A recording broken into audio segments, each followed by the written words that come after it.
Hello everybody and welcome back to Civ House. I'm Rob and today we're going to be taking a look at the best civs that I could find for Ada Lovelace, the newest leader that has been added with the Crossroads of the World DLC, the first part of it. Really looking forward to kind of going through this with you guys. I'm going to be picking one civilization from each age, basically giving you a path that you could take with Ada. So I hope that you guys will like this video if you find it to be good, if you find it to be informative, and I also hope that you will subscribe if you are new here, as we're putting out new Civ content, creative types of Civ content, trying to give you guys the best news, updates, advice, all that kind of stuff that we possibly can for Civilization 7. So yeah, I hope that you'll join our ever-growing and awesome community that we already have here, and then let me know in the comment section below if you think that there are other civs that people should be giving a try, right? Ones that either maybe I didn't consider, or ones that you think might even be better than this sort of, than this pathway that I'm giving for you guys. You know, again, doing some of this when Ada and these new civs are very, very new, so there will be new combinations that will come out, and new things that maybe I didn't consider, so that's gonna be it. That's my disclaimer for this. But let's hop into this here. We're gonna start off for Ada Lovelace. I'm just gonna give you guys a quick rundown, right? She is obviously a cultural and a scientific leader. If you read her leader bonus, which is absolutely amazing, you know, you get cities receiving +2 science per age after you complete a civic mastery, and then this resets at the start of each age. You gain culture equal to 50% of your total science per turn when you complete a technology mastery. So she's really just yielding herself and stacking herself with a ton of science and a ton of culture that all just kind of mushes together to create this incredible, I don't know, amalgamation almost of just different science and culture that you can just kind of stack on each other and really get way ahead in the tech and the civic trees more than just about anybody else in the game.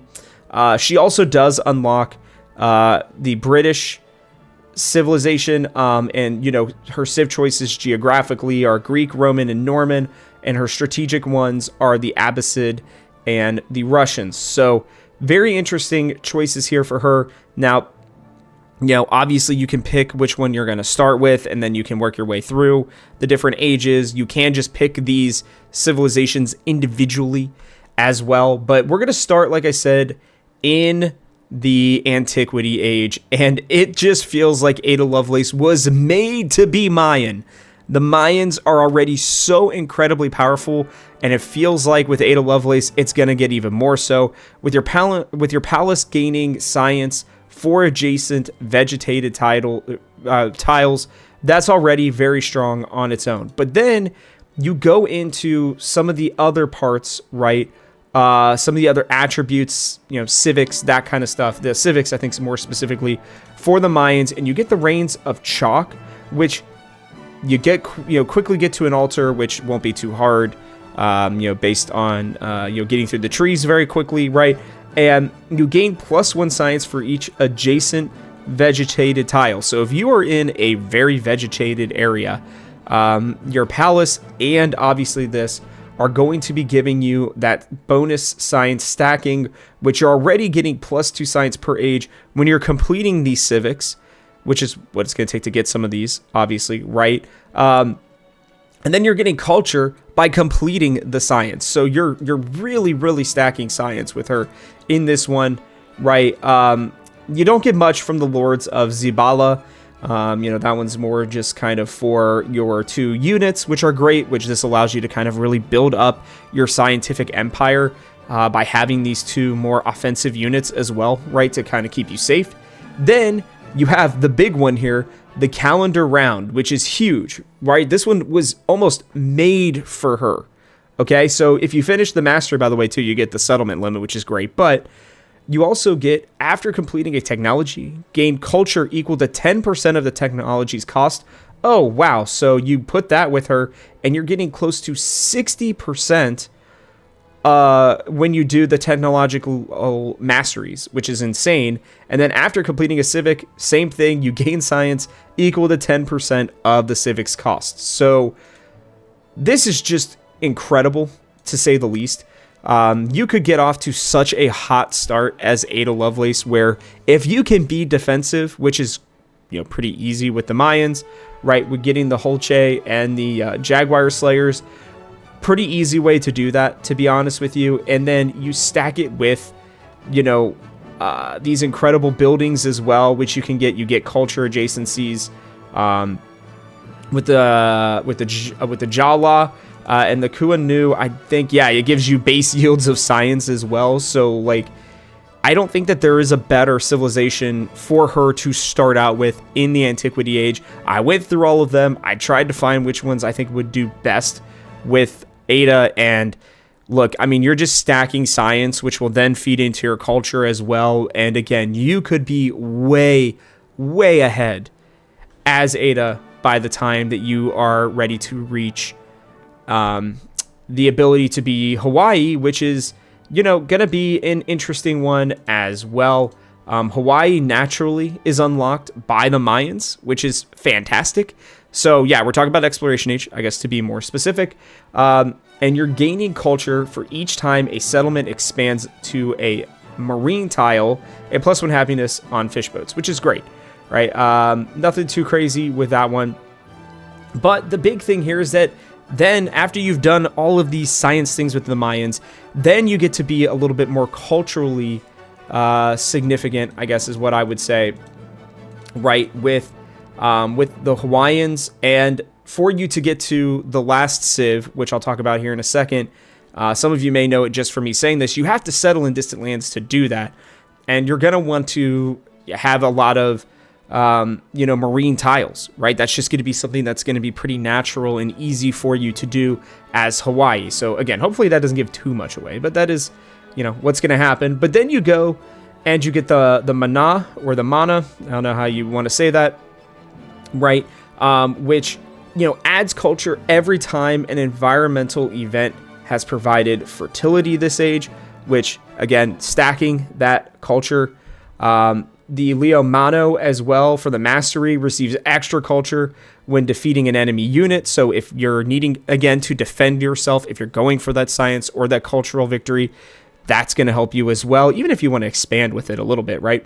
Then you have the Ohana, which, unlocks the Loai Kalo, right, which has +1 culture to adjacent farms. You're getting a little bit more production, a little bit more food too, which is nice, but it just seems to fit perfectly in it. The mastery for it as well is increased culture for the Loai Kalo, improvements in settlements with a pavilion already. So you guys can already see where this is kind of going, where you stack science with the Mayans, then you start stacking your culture with the Hawaiians. And I know that some of it doesn't necessarily carry over, but it's just the idea of how you can quickly get ahead and quickly, master both tech trees. Then for this last one here, the Hi'i Nalu, right, you get the +1 settlement unit limit, which is great. You unlock the Hale o Kiawe, and then you're getting more culture with the mastery, right, for all of the different settlements that are following your religion. So you can kind of go into that realm as well, which I think is honestly fantastic. If you get into this wonder, right, if you're able to get to the Hale o Kiawe, sorry, I'm probably butchering this as I normally am, you're getting the +2 culture from that. Constructing buildings on coastal terrains also grants culture equal to 50% of its cost. It's amazing how easy it is for you to continue on and to still be able to, instead of relying on your science to help you with your civics, right, you're able to instead use civics as Hawaii to stack up your science as well. So it's a very easy thing for you to do. And then, like I said, you don't naturally have a way into this last one as we head into the modern age. But we're going to look at the modern age here, and we are going to talk about Mexico. And Mexico just seems to work the best. The modern civs were a little bit harder kind of to make a decision with, but it felt like Mexico made the most sense. You do unlock Mexico by being the Mayans, so I guess technically you do unlock it if you play through as this, right? But you're not getting it from Hawaii, and you are not getting it from Ada, right? But the ability, the Revolucion, which is a crazy government type, right, with its culture granting celebrations, which is insane. We'll talk about the wonder here in a little bit, but the fact that you are able to so easily stack culture again with this one during your celebrations, I think it just makes it pretty obvious that this is the way you want to go. Along with this, as you're going through the civic tree, right, you're getting the Cathedral, which is a +5 culture for a basic yield. You get happiness bonuses as well, which is great. Then you also have the Portal de Mercaderes, something like that, which is also +5 culture. And then you're getting gold from adjacency bonuses, which then it combines into, obviously, the unique quarter, which is +2 culture for every tradition slotted into the government, which is crazy. Along with this, you also have the plan of Ayutala, which if you go, and you get the tradition right, it increases the culture in towns for every tradition slotted in the government.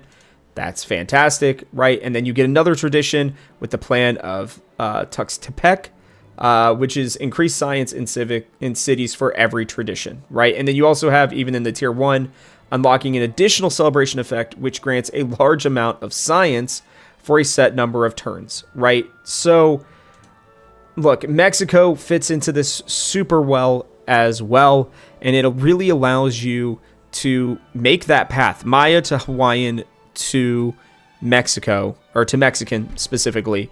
And I think it fits into Ada Lovelace, and her playstyle really well. The Mayans are going to be where you get a lot of the science, right?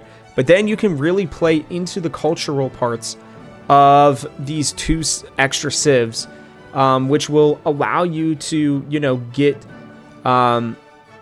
into your masteries a little bit more, and really allow you to, I think, stack at an incredible rate and become an absolute menace with Ada. So I would love to hear what you guys have to say about this. Again, I am not normally the big science player. Connor normally is the big science player, but this is the path that made a lot of sense to me.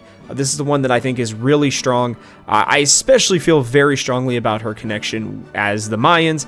I know that they are already strong in the game as it is, at least as of the recording of this video. We'll see if they patch that in the future. But I thought this would be a good little video for you guys who are looking to figure out what you're going to do with Ada Lovelace during this first week, especially that she has arrived. So let me know what you guys think, as always, in the comment section below. I appreciate you guys watching this. And yeah, from our house to yours, thanks for watching. And with that, guys, I'll catch you on the next one.